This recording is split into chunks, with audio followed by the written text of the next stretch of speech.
The National Planning Commission has lamented the state of despondency amongst young people, attributing this to the failure by government to implement policies that would mitigate against challenges faced by the country's youth. This comes as today marks Youth Day, with various sectors of society taking stock of issues affecting the youth. Unemployment, gender-based violence and gaps within the country's education sector have been cited as challenges that would need to be attended to promptly if the country was to realize the National Development Plan's Vision 2030. SABC's economics reporter Katlego Legodi sat down with the National Planning Commission on youth matters. Good day and welcome to the SABC Youth Day special sit-down with the National Planning Commission. This afternoon, we're looking at some of those issues plaguing the youth, as June, Youth Month, affords us that opportunity. And today, we have with us a guest coming from the National Planning Commission. She's a commissioner there. She's an academic. She's someone that is well-vested in social and health issues, a demographer. And she'll let us in really on the work that she's doing with other commissioners there at the National Planning Commission. Dr. Busim Kwanaz is my guest this afternoon, and she's going to help us where those issues are plaguing the youth and the society are concerned. Doctor, good afternoon. Welcome to the SABC. Good afternoon, and thank you for having me, Katlego. Yeah, I know it's an opportune moment. We are reflecting, looking at Youth Month, looking at those issues that have been plaguing the youth over time. We have this National Planning Commission. You guys were installed in December 2021, so you have over a year, at the helm there, trying to mitigate and push the work of the commission. Maybe just start explaining to the layman there in terms of the work of the National Planning Commission and how important is it that we have commissioners thrusted out through different sectors to look at issues plaguing our society. So the National Planning Commission is really a body of independent experts from across various sectors and fields in South Africa, from as wide as agriculture to energy to gender, etc. And these individuals were appointed by the president to really advise the presidency as well as the government and the country on how to ensure that the National Development Plan, which was put in place a number of years ago, I think it was 2012 if I'm not mistaken, is then implemented, is then monitored, is then seen into society becoming a reality. We are not the implementers, we are the advisors. We give advice in terms of this is what we set out to do at the beginning, this is how far we are, this is where we still need to go, and what do we think needs to be done, not only by government, but by other stakeholders, your private sector, NGOs and other stakeholders, to ensure that our country develops and flourishes. The NDP is Vision 2030. I know that we're looking at 2030, at least some of those issues that have been highlighted, social issues, education issues, youth matters, that they find meaning within the year 2030. Where are we? How are we faring with implementing some of those visions envisioned within the National Development Plan? We have not made much progress. Some of the indicators we've even regressed. And that's why I think as a National Planning Commission, in particular this commission, we find ourselves under a lot of pressure. Under a lot of pressure to fix quickly, to mitigate, to salvage the situation. And yet, perhaps, as I say again, we are not the implementers.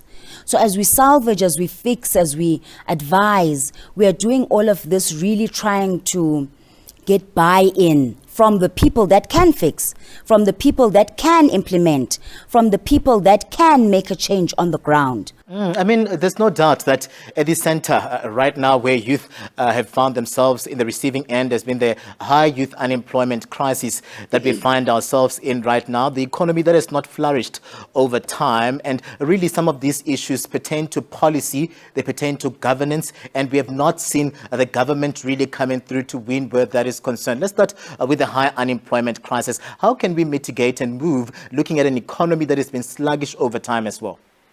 The South African situation is a dire situation.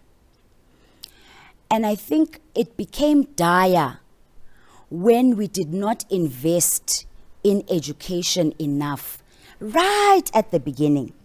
You need to remember that, yes, we want to fix unemployment, but you don't fix unemployment by looking at just unemployment. You must go right to the beginning. How will you ensure that young people get employed? They need to have the necessary skills to enter certain jobs. You can't expect that young people will only enter low-skilled positions. Low-skilled positions, there's only a certain amount. Demand is only, it's limited. But as the skills increase, right, your marketability increases.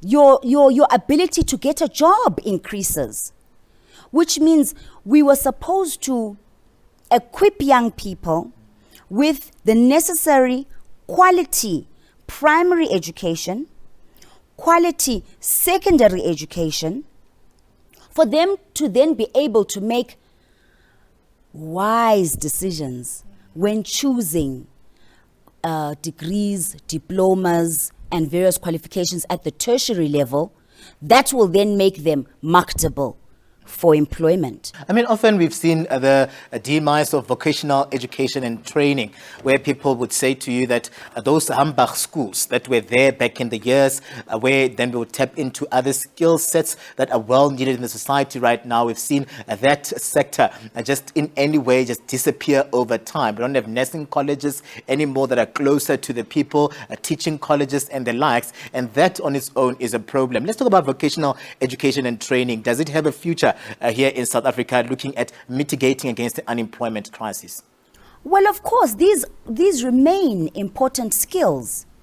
But in addition to having those skills, it's about the same nurses, the same teachers, also having, for example, technical skills. Having, a nurse being able, yes, to be a midwife, but also to, how to do telemedicine, right? And be able to interact with midwives across the globe, So it's about realizing the opportunities that are not only present currently, but those that are going to be present in 10 to 15 years' time. What could be the role then of the private sector in helping here? Because when you talk about the haves and the have-nots, someone that is sitting at home, they'll be like, but I don't have anything. We can't, my cup is empty right now. But there are people that, when you look at the demographics, like you're a demographer, you know very well that the private sector would be the one that is flourishing over time. Do they also bear that burden of ensuring that as a society we close that gap where youth are concerned? 100%. And I think that, government saying that there must be tax incentives for them, there must be youth, subsidies and this and that. It's unnecessary. It's great. And we hope it encourages them, but it's unnecessary. Because if you are really a business owner who has your country in your heart, who is patriotic to South Africa, then you should not need a tax incentive to see the need to ensure that you have to also play your part in developing not only youth, but all South Africans as much as you can. The only problem after that will be people eating the money. But also people eating the money, we can also solve, right? Because there are systems in place to ensure that corruption is monitored, the spending of money is monitored, right? And those systems are normally implemented in the private sector much better than in the government sector. Help us. Bring those systems that you have in the private sector. Let us monitor our officials better. You guys are commissioners. You're advisors to the presidency. You're advisors to government. Over time, you've mentioned a mammoth of challenges that we've experienced, those gaps that exist in the education space, in the finance space, where the economy is not moving. But what advices have you been giving to government in terms of these policies that are not in any way helping to mitigate as we speak right now? We have the best policies in the world. South Africa's biggest challenge is implementation of policies. Our biggest challenge is taking those policies, changing them into programs that cause change on the ground. So education, we need to encourage young people. If you failed and you dropped out, go back to school. Go back. You can do ABET. You can go back into your same school that if you want. If you don't feel embarrassed, you can change schools, but go back. Because out there's no future until you've finished matric. So finish matric, then we can talk about other things, right? Those that have finished matric, what do you want to do? What's your plan? You want to be an artisan? You want to do a diploma? You want to do a degree? For what? What is your plan? Where do you see yourself in 5-10 years' time? Again, an opportunity for the powers that be to look into that space as an advisor. I guess that is what they should be looking into. But I also wanted to understand the issue of technology. You know, we're moving into that space as young people. We're talking about the fourth industrial revolution as well that is here. And a lot of people then are trying to look at getting the best out of the technological space. Technology as a mitigator. Look, technology has become a necessity. Having technical skills, having computer skills, I dare even say coding, you know. In certain industrial countries, coding is now taught in primary school, you know. Because technology is the present, technology is the future. Let's talk about you're a demographer. You know, the issue of urbanization is one that is also highlighted in the National Development Plan when we look at some of the demographics, urbanization and people just moving into this urban migration as well. We're seeing a lot of young people now fighting for opportunities. Some of them are sitting at home because there's just the demographics say that you're clogged into this space, and we see them now that competing for resources. We're seeing issues coming out of, now laying the blame on migrants as well in terms of, the issues or the works that are there or the skills that are untapped in locals versus migrants. Let's talk about how much of a challenge has it been for government to just look into urbanization and plan around the number of people that are there so that we don't find disgruntled youths fighting amongst each other for those scarce resources. To a certain extent, it's our fault as governments, right? Because we know that we want our people to be, people to be developed, but then we concentrate development in certain hotspots, right? And then we're surprised when people keep on going to the hotspots. No, in Joburg, I'm going to find a job. No. Put malls in rural areas. Put roads that work, tar. Put basic things that everybody needs in rural areas. That will increase the job market in rural areas, and people will have less itchiness to want to move to city centers. Let's talk about mental health. I know you've touched on it. You're very passionate about it.